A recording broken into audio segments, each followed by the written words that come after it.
Thank you, Noel. Can you hear me okay in the back? Yeah, okay. Well, I still have how much time do I have, Louis? 6 minutes or so. Same? Okay, yeah, that'd be fine. So first of all, I want to thank you for giving me the time to talk to you today. Over the course of my career, this is my second stint at NASA. And in my first stint at NASA, I used to love going to the Apple courses, like this one. I never got to come to Florida. I always had to go to Wallops Island, because it was a little closer. And this is definitely cooler. But, I'm actually really excited to be here with you all today. Pretty much any time I can get out of Washington is a good day. So thank you for having me. What I'd like to do is talk to you about the new technology programs and really the plan embodied in the President's FY11 budget request for NASA. As you know, there's a lot of debate over this plan. I would caution you to not believe the debate as it's been reported in the newspapers. Newspaper reporters are in the business of selling newspapers. And so it helps, when they dramatize, sensationalize the story. I mean, there is definitely a vigorous debate, don't get me wrong. And those of us in Washington are right in the middle of it. But it's not exactly as it's been reported, in my view. And so what I want to do is, if it's okay with you guys, is I want to walk you through at least the way I view the President's budget request. Now, you need to realize that I came back to NASA on February 1st, the day the budget was rolled out. So it was quite an exciting day, and it's been quite an exciting 3 months as a result. And I should also admit to you up front my bias, okay? I had a great job at Georgia Tech. In fact, I have a great job at Georgia Tech. I left NASA in 2003. I went to Georgia Tech. I've been on the faculty in aerospace engineering, working with undergraduate and graduate students, mostly on advanced technology projects for NASA, sometimes for the DoD, but mostly for NASA. And that job, really gets my juices going. It's just something I really like. And I'm telling you that because I made the conscious choice to leave that life that I liked and come be the Chief Technologist at NASA in this time of change.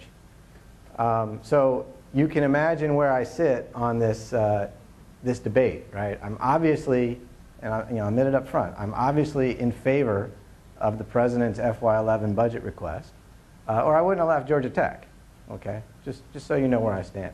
And let me walk through that a little bit and explain to you why.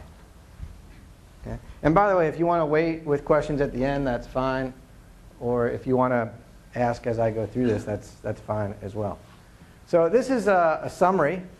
You guys probably all have this material. I'm told that it gets posted. As soon as I give a presentation, it gets posted somewhere, it seems like. That's also a big change for me. Nobody used to care. I'm not sure they still care, but they definitely post it. So here's a summary from my perspective of the President's FY11 budget request. A couple of key points. And you've probably heard some of these points already, but let me just say them again. NASA got a top-line budget increase. It's about $300 million in FY11, and over the 5-year projected budget, we're talking about $6 billion of an increase. And that's important to me for one reason. This is a very challenging time for our country economically. And as you know, the discretionary part of the federal budget was capped by President Obama. It did not increase. Discretionary funding excluding defense did not increase. Okay, that means that if NASA got an increase, somebody else actually took a cut. Okay, that's something that's a little difficult for people at NASA, even myself included, to realize. If you look across the federal government and you look at who got increases, you'll find that all of the federal agencies that were doing research and technology, or that the President and the administration would like to be doing research and technology, got increases. And all the federal agencies that were not doing research and technology took cuts to pay for the agencies that did get an increase.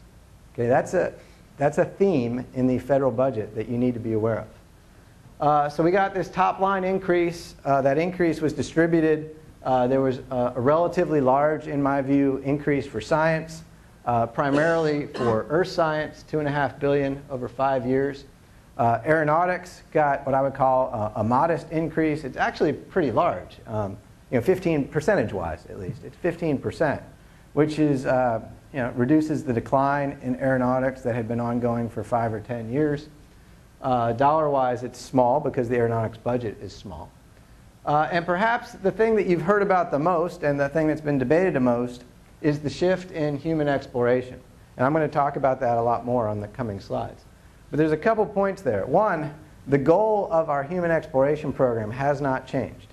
The goal today is the same as the goal 3 months ago and the same as the goal a couple years ago. The goal is to extend human presence beyond low Earth orbit. Okay? What has changed is the approach by which NASA is pursuing that goal. And here are some of the characteristics, just from a budget perspective, about that changed approach. There are additional funds to complete what were 5 remaining shuttle flights. What today, we're down to 3, potentially 4, I guess, remaining shuttle flights. The inclusion of the ISS, the extension of the ISS, and the full utilization of the ISS as a national laboratory through 2020. Putting ISS as the central focus of our human spaceflight program. This is a major shift as well, one that's, by the way, very underreported in my view. Extending ISS through at least 2020. The commercial approach to low Earth orbit access, we just heard a little bit about that. There's $6 billion in the budget over 5 years to foster commercial industry in providing LEO access. There's modernization of the Kennedy Space Center Launch Complex, which you all know, like many of the facilities at NASA, hasn't had significant upgrades in decades and is, in some cases, rather old. The flexible path strategy to human exploration beyond low Earth orbit, I'm sure you've read about that in the Augustine Committee report. It actually wasn't originally their idea. It's been around for a while, but the latest version of that is captured in Augustine's report.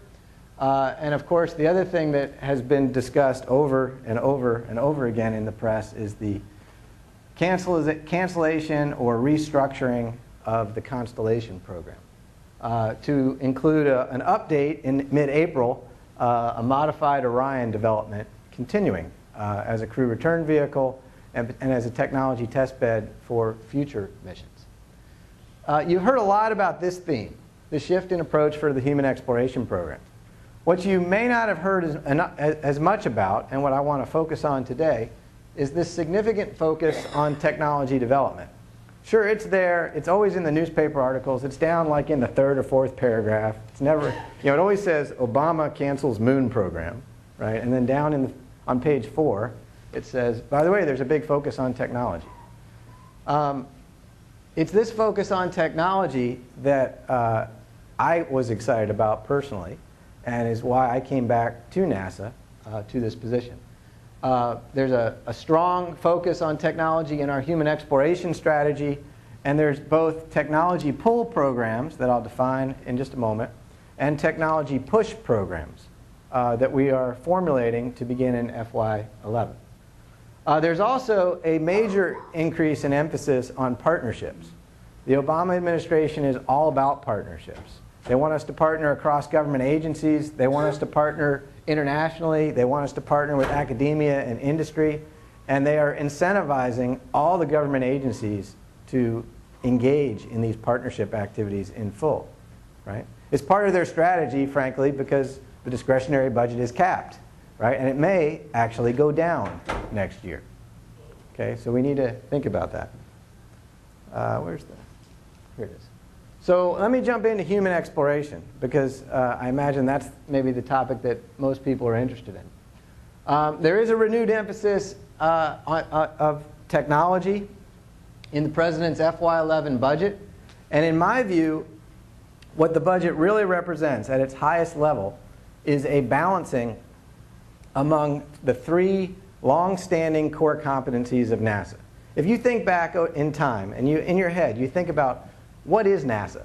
What makes NASA unique? Why is NASA not the Air Force? Why is it not NSF? Why is it NASA? There's some things that come to your mind, at least to my mind. What comes to my mind are a strong research and technology competency, a strong flight hardware development competency, and a strong mission operations competency. In fact, it's the synergy of all three of those core competencies that make NASA the unique agency that it is. There is no other place in this country where those three things are together. And it's because that NASA embodies those three core competencies, and always has, actually. You can go all the way back to the Space Act and the formation of NASA, and it calls out these three critical core competencies. It's because NASA embodies all three of those competencies is why NASA is so inspiring to young people, right? If all we do is research and technology, right? So I'm the chief technologist, and I'll tell you this. If all we do is research and technology, and we don't do flight hardware development, we don't do mission operations, then what's the point? We're just NSF, right? We're just off playing in our sandbox, developing little toys, technology toys. I don't want that. On the other hand, if we don't have any research and technology, and we're just building flight hardware and flying it, then we can only take what I would call a rather incremental approach to that flight hardware development. Right? So to me, a healthy NASA, a NASA on the cutting edge, is strong in research and technology, in space flight hardware development, and in mission operations. And what the President's FY11 budget request really embodies is kind of a bringing up of the research and technology competency. By the way, not to an equal point. There's still more dollars in flight hardware development and mission operations, as there probably should be.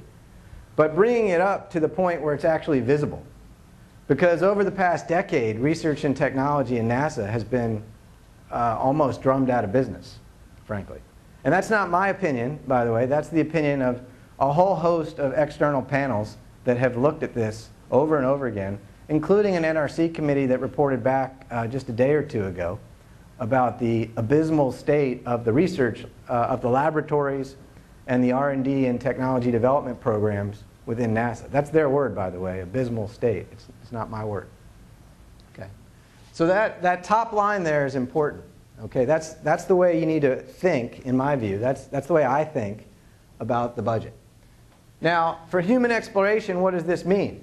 Well, it means a whole host of technology development and demonstrations, and I'll show you some of those in just a minute, designed to reduce the cost and improve the required capabilities for our future human exploration systems. It means things like heavy lift propulsion technology. It means things like in-space propulsion technology in this one program. It means robotic precursors to some of the destinations where we want to send humans to. You know, if we want to really send humans to an asteroid in 2025, I'd certainly like to. It probably makes sense to visit that asteroid or several asteroids like the one we might want to visit robotically first. Right? If we really want to send humans to Mars, there are a number of things that we need to learn about Mars from a safety perspective, from a risk perspective, before we send humans there. The fourth on this list is a greatly increased program of human research program. Basically, long-term human adaptation to space, utilizing the International Space Station to prepare for long journeys. Right? Going to a near-Earth asteroid is a lot different, right, than going to the moon. It's venturing into deep space. To me, there's something really exciting about that. We're actually going to leave the Earth's sphere of influence. Right? When we go to the moon, we don't really do that. But going into deep space for months at a time, we will. And there are things, if we need to keep the humans safe, and there's radiation protection, there's adaptation to the microgravity environment, there's environmental control and life support systems that we need to greatly improve to do that. A U.S. commercial human spaceflight capability to get to low Earth orbit. Now, how are we going to make these technology investments? And this is a key point. The way we're going to go about that is by identifying the needed capabilities and then investing in multiple competing approaches, multiple competing technologies to achieve that capability.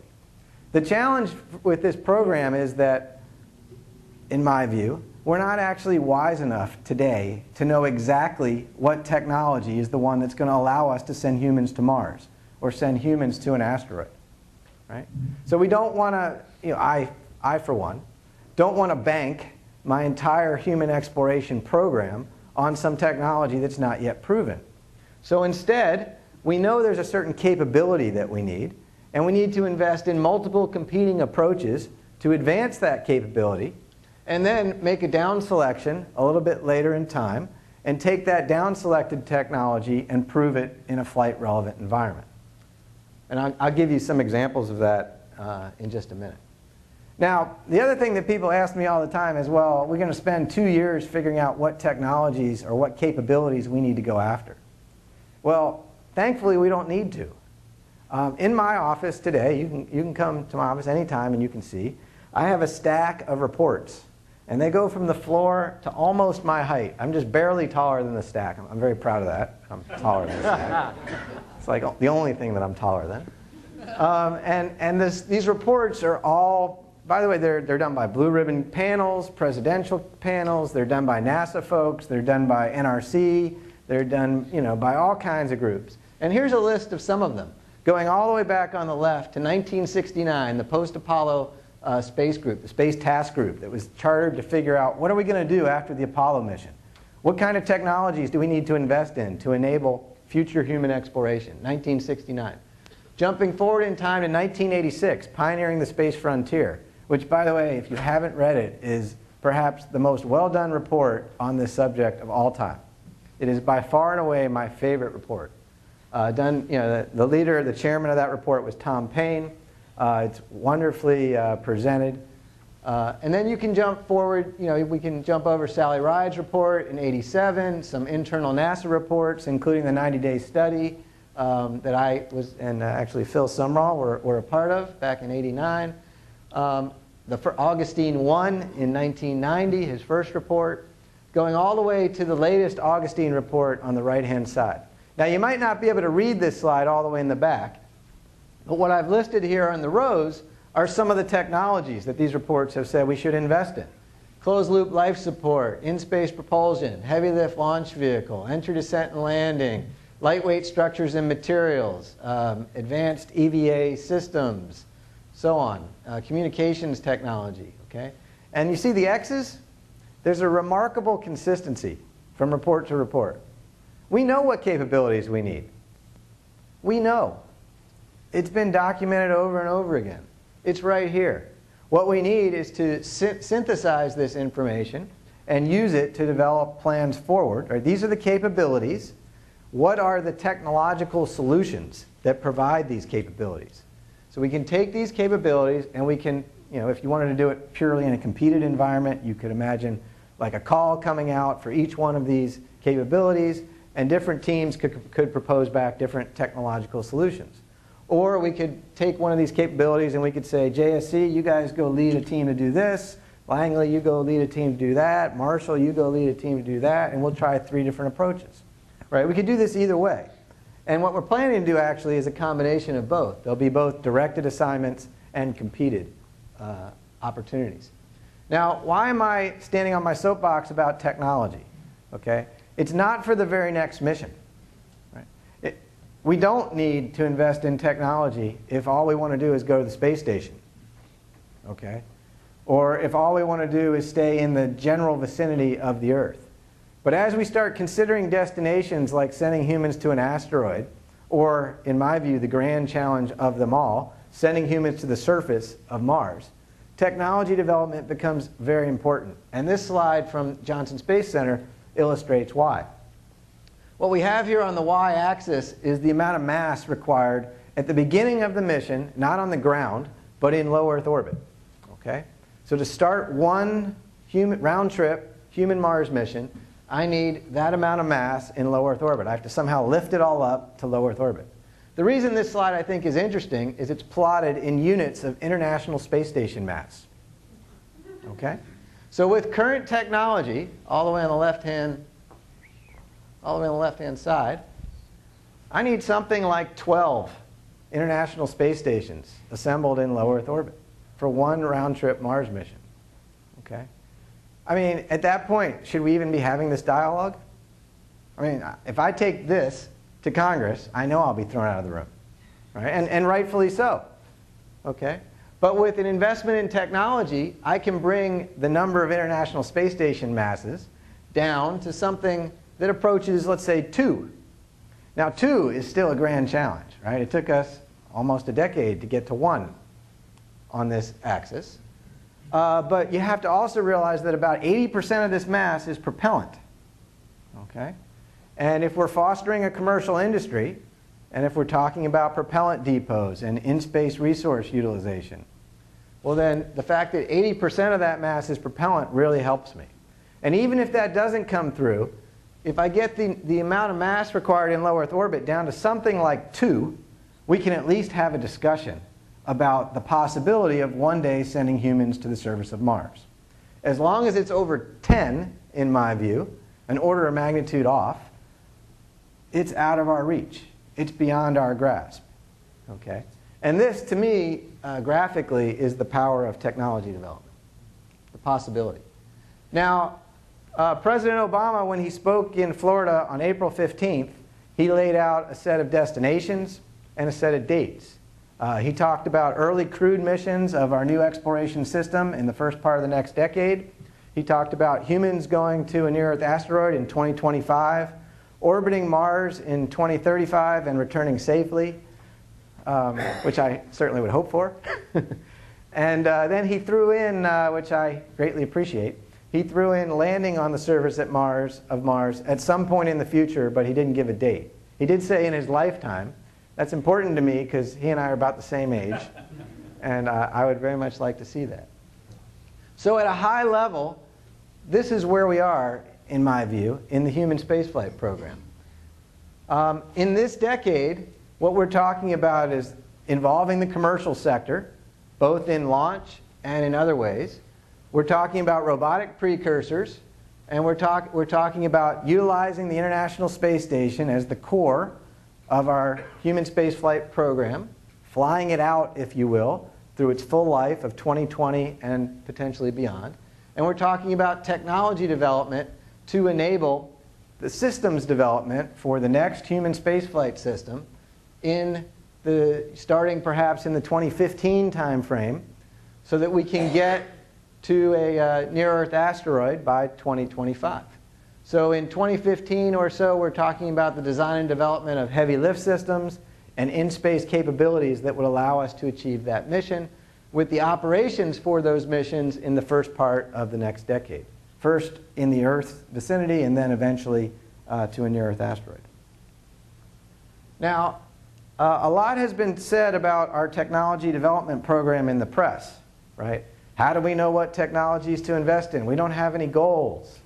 Well, that's not true. I mean, it might make a good soundbite on the news, but it's frankly not true. We have goals. The President clearly enunciated those goals on April 15th. And what we also have at NASA is a great team of people working right now through an activity called HEFT, the Human Exploration Frameworks team, that's synthesizing all of the formulation work that's been done to date and putting in place an integrated plan. Those of you that know about the Exploration Systems Architecture Study, the HEFT is doing what I would call something equivalent to that, but for the flexible path approach. And that is kind of illustrated on this slide, right? If we have a set of goals, like we do, an asteroid mission in 2025, going to Mars, in orbit about Mars in 2035, to the surface after that. From those goals, we can develop mission architectures. From those mission architectures, we can develop flight system concepts. From those flight system concepts, we can develop the technologies required to enable those spacecraft, to enable those missions, to enable those goals. It's a nice requirements flow down kind of approach. And this is the approach that ESMD, the Exploration Systems Mission Directorate, is using through the HEFT team. This is not the only way we're doing technology development, but it is a big part of the plan, right? And it's organized in a very, what you would call a systems engineering way. This is what the team has come up with to date. Okay, and I know that it's maybe hard to view in the back of the room here, but without going through each individual line, I want you to notice a couple things. One, there are a lot of missions. There are actually a lot of things in terms of sheer number, there are a large number of technology development items that are going to go into space. There are a large number of launches as a result, and there are a large number of mission operations opportunities as a result. There are also a large number of hardware development opportunities to get these technologies ready and to develop them and fly them, right? Whether we're talking about the Human Research Program or the Heavy Lift Program, which has both a launch and an in-space component, there are development opportunities. This is not a technology program that is all about playing in our academic labs. This is a technology program that spans concepts, ground and laboratory testing, flight testing, and testing in space. Okay? Now, one last point on some of these missions. There's also been a lot of talk about the need for these robotic precursor missions. Why do we need these robotic precursor missions? We didn't, really have that many robotic precursors before we sent the astronauts to the moon, which, by the way, isn't true. We did. But I hear that a lot in the press. Well, Ranger. Sure, Ranger would be another one. Yeah. Yeah. So, but here's my answer to that. This is a very recent result. This is not a robotic precursor mission, by the way. This is from the Mars Reconnaissance Orbiter, which is a science mission which has been circling Mars for quite some time. And what MRO has been there long enough that it has actually overflown the same region, over a time period. And it'll fly over this region and take an image, and then fly over it, say, a few months later and take the same image at the same time of day, and you'll see a drastic difference, right? Look at the top two pictures and the amount of white that's present there, and look at the bottom two pictures and the amount of white there. What MRO has uncovered is a very large amount of ice, water ice, very close to the surface, and by the way, at mid-latitudes, not near the poles, at mid-latitudes. This is roughly the latitude of Boston, let's say. Okay? The ice layer is about a half to 1 meter below the surface. This was totally unknown a year ago. Actually, totally unknown 6 months ago. Right? 6 months ago, we were all talking about methane. We need a methane in-space engine. Why do we need a methane in-space engine? Because we're going to go to Mars, and we can make methane, out of the Mars atmosphere, and therefore we need that engine. Look at this water. All of a sudden, LOX hydrogen's back in the picture. Seriously, with its higher performance. Harder to store, but higher performance. This is the kind of thing, and I'm not saying that we need to throw away all the methane plants. That's not what I'm saying at all, and go LOX hydrogen. I'm saying these are the kinds of discoveries that greatly affect the architecture that we will use to do human exploration, and this is why we need robotic precursor missions. So, to summarize the human exploration program as contained in the President's FY11 budget, a couple points. The goal of the program has not changed. The goal of the program is to extend human presence beyond low Earth orbit. What has changed is the approach to accomplishing that goal. The President's approach focuses on developing the technological capabilities required for humans to reach multiple destinations. Not just the moon, but the moon and near-Earth asteroids and eventually Mars. The investments that we plan to make are focused on gaining the knowledge needed to inform our future architectural decisions and building the capabilities, the technological capabilities, required for humans to venture not just beyond low Earth orbit, but into deep space itself, to leave the Earth. Right? That's something I believe we all want.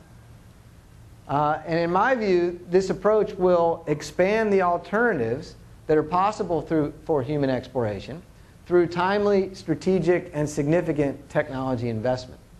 Now, I talked to you about what we're doing in the Human Exploration Program, but before I end, let me tell you what we're doing in the other parts of the technology development programs. By the way, I mentioned to you already, I know you can't read this, you just have to trust me on this one.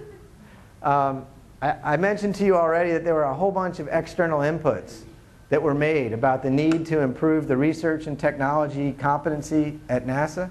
This is a list of them.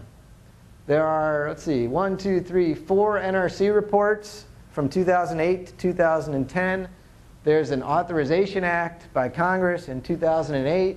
And then there's the Augustine Committee report. They all say the same thing. They all say that NASA has underinvested in research and technology. By the way, not just in the Bush administration. This is not about the Bush administration versus the Clinton versus the what do we got? Obama administration. That's not what this is. We've underinvested in research and technology for over a decade, Democrat and Republican administrations alike. And that's what these reports cite. You're welcome to read into the details in these reports, but they all talk about new ways that NASA should increase its technology focus. They talk about spending something like 10% of NASA's budget on non-mission focused technology. And there are a number of reasons given for that. So I'm the NASA Chief Technologist, and one of my responsibilities is to plan out all of the NASA technology programs, those within the mission directorates, and the new technology program called the Space Technology Program. That's a brilliant name. I didn't come up with it. Within my office, the Office of the Chief Technologist. And here is a view of all of those technology programs together. What I have at the top is the Space Technology Program, and what I have on the bottom here is just Exploration Systems Mission Directorate as one example of a mission directorate. You should realize that there's technology investments being made in science, certainly in Aero, and in SOMD as well. But for ESMD, these are the programs that they're formulating. And across the bottom here, I have technology readiness level, right? So TRL of 1, your concept studies, your system studies are all the way over here on the left. And flight missions, operational missions, are over here on the right, our operational portfolio of missions. Within space technology, there will be low TRL programs. We're going to look broad and wide for the best ideas, wherever those ideas may be. We're going to look internal to NASA. We're going to look at academia. We're going to look internationally. We're going to look at industry. You may remember the NASA Institute for Advanced Concepts. Anybody remember that? Okay, it was around for a large number of years. Its budget was cut a few years ago, partially to make room for Constellation. It was, by the way, it wasn't in my view, it wasn't purposely cut. It was just out with the sweep. There was a sweeping done of all the technology programs at NASA at that time, and the NIAC was eliminated along with a number of other things. We're going to reinstate the NIAC. We're going to reinstate the NASA Institute for Advanced Concepts. That's one example of the kind of concept development program that we're going to have. It's not the only one, but it's just one example. Over here in the middle of the page, we have what I call your mid-TRL kind of things, your TRL 3, 4, 5 kind of programs. This is where all your ground-based testing, your laboratory programs are going to be. I've done a lot of concept studies in my life, and I'll tell you, on paper, they all look beautiful. And every time I get involved in a concept study, there's only like this one little piece of physics, that's holding it back. If only I could prove this little piece of physics work, then the whole system would look great, just like I've shown in this system study. Well, we're going to go after those little pieces of physics in these programs, both within the mission directorates and within my office, the Office of the Chief Technologist. And then we're going to take some of those things, some of those pieces of physics that we prove in the lab, prove that they are feasible, and we're going to take them to flight, and we're going to prove those technologies in a space environment. Now, we've done this before, right? Does anybody remember the New Millennium Program? Actually, it still exists, I believe. It's in its last days, but it still exists. It was funded out of the Science Mission Directorate. And that is the closest thing that I can think of to one of these kinds of programs where we're going to flight, right? So if you want to think about past programs, this is a NIAC-like program. This is like fundamental aero for space. This is a space equivalent of the fundamental aeronautics program. And then out here is the New Millennium Program. Now you might ask me, well, why do I have two parallel lines? Okay, why do I have stuff shown both in the mission directorates and in this new program that I've called the Space Technology Program in the Office of the Chief Technologist. And there's a really good reason for that. The mission directorates are doing what I already discussed. They have their goals, they have their architectures, their spacecraft, and their technologies. They're doing what you might call a requirements flow-down approach. Okay? But if we're talking about sending humans to Mars, do we really want to bank our whole human exploration architecture on the specific technology that the mission directorates think is going to pan out today? Or do we want to consider some alternate approaches in parallel? And that's what we can do up here in the Space Technology Program. I call that disruptive technology development, or I call it technology push, because these are technology investments being made not because the next mission is planning to use them, but because if they come through, and some of them will, and by the way, some of them won't, but if they come to fruition, they'll enable major advances in the way we approach our system. Does anybody have one of these? Anybody? I got one. Right? Who doesn't? 10 years ago, did you? Very good, Noel. You're the smartest man in the room. 10 years ago, did you have one? 15 years ago? I don't think so. Right? We can't put our cell phones down now. I mean, this is not a space example, okay? But the cell phones changed the way we do business. They changed the way we think. The internet is another example, right? My kids don't actually understand that there didn't used to be an internet. What do you mean there was no internet? You didn't always have Google? Right? They just can't understand that. Right? It's changed the way we do things. Well, in my view, some of the technologies that we're going to pursue here will change the way we approach human exploration, will change the way we approach our science missions. Now, once again, they won't all pan out, and we have to be willing to accept that. We're going to take a lot of risk in this program. We're going to make our bets in an informed manner. Kind of like, I assume that you're all in the thrift savings program or some program like that, right? I mean, how do you decide what stocks to pick? It's the same thing. You balance your risk through a portfolio approach. And that's what we're going to do in the Space Technology Program. So here's kind of my view of how this is going to work. We're going to start with visions of the future, thousands of visions of the future. These will come from all over. They'll come from within NASA and from outside of NASA. There'll be paper studies, systems analyses, technology assessments, cost-benefit studies. All right? They'll all have this little piece of physics that needs to get proven before we can really accept them as science fact as opposed to science fiction. Right? In this part of the program, that's what we'll focus on. We'll use our laboratories. We'll use ground-based testing. We'll use whatever we need to prove that that fundamental physics works. And when it does, we'll be over here and we'll take some of those to flight readiness. We'll take them to low Earth orbit. We'll do atmospheric flight testing, whatever it takes for that particular technology to be at TRL of 6 so that a mission would be willing to adopt it. And we'll then infuse those technologies in our future science and exploration missions, but we'll also infuse them in other government agency missions, and we'll infuse them into industry through this approach. Now, I can't just put out a call, right? This program, by the way, is going to be largely competitive, unlike the approaches in the mission directorates, right? This is another difference between the Space Technology Program, which, by the way, the Office of Chief Technologist is not a mission directorate. It's set up that way on purpose. Okay? This will be done largely in a competitive way, be open to all, best ideas from wherever they may come. But I can't just put out a call and say, hey, technology, bring it on. What do you got? Any technologies. So instead, what we're going to do is what you might call a grand challenge kind of approach. And there is a very successful set of models for doing this, right? DARPA does this all the time. ARPA-E, which just got stood up, does this kind of approach. Now, by the way, don't read too much into these words here. We're still working on this slide.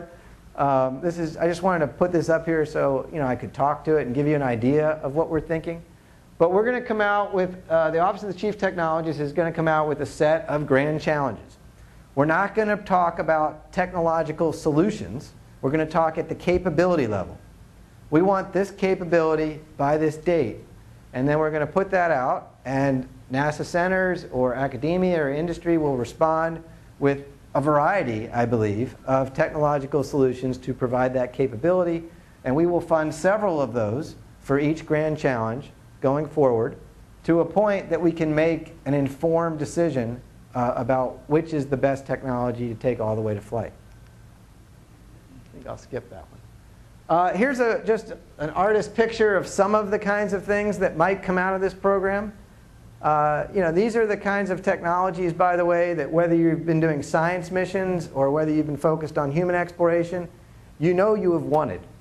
If you're an engineer, you know you have wanted these systems for a long time, right? And we never seem to be able to get over the hump of funding these to the point that they're at a technology readiness level that the mission directorates will pick them up, or that some other government agency will pick them up. Through the Space Technology Program, we have a means for doing so. In fact, we have a means to take things all the way from concept to flight, which is something we've never had at NASA before on the technology side of the house. Okay, so just to kind of sum things up, in my view, and it is, by the way, this is, everyone has a different opinion on this subject, and I'll be the first to admit that. But what the Obama administration is really saying in its FY11 budget request for NASA is bigger than what the newspapers are reporting. Okay? What the Obama administration is really saying is that we're committed to research, technology, and innovation for the nation as a means of stimulating the economy. That's really what they care about, right? They care about the economy, and they care about preparing America to compete on the global stage technologically. And they're allowing NASA, by the way, it's a great privilege. You really need to think about this. It's a great privilege. They're allowing NASA to be part of this national strategy. NASA's not always part of the nation's strategy. Sometimes it's kind of, off on the side, doing its own thing. This administration, the Obama administration, is by giving NASA a budget increase and turning it towards more of a research and technology focused, is saying that NASA, you're a part of this national initiative. So the NASA budget request is really aligned with this national strategy, right? And once again, the renewed emphasis on technology, by the way, which has been suggested over and over again by a number of external groups, is really, in my view, a rebalancing of NASA's three fundamental core competencies that have really always been in existence. Now, what this will do for NASA, in my view, is it will provide a much more likely set and a much more exciting set of potential futures for our science and exploration missions. Okay? It'll definitely improve, in my view, the space program.